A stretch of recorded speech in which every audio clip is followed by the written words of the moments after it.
menos 6 niños, niñas o adolescentes son abusados por día en nuestro país.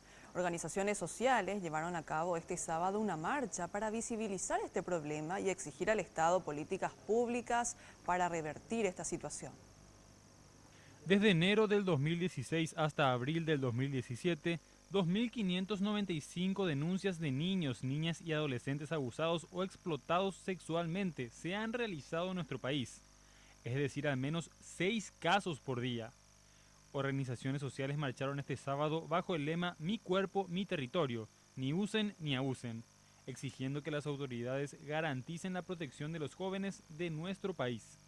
Visibilizar que hay una realidad muy cruel, que cada día más de 6 niños y niñas adolescentes están siendo abusadas sexualmente, y también concientizar a la gente, ¿verdad? Y aparte también dar un mensaje al Estado que queremos más protección, que se haga cargo de los casos de violación y abuso sexual que se dan.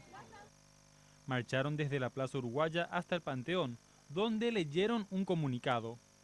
Un llamamiento a la sociedad toda para que dejemos de callar y de ser cómplices también de este silencio que arroja todas estas cifras, ¿verdad? Porque de esos 6 casos que se denuncia por día, hay muchísimos otros que no llegan a ser denunciados.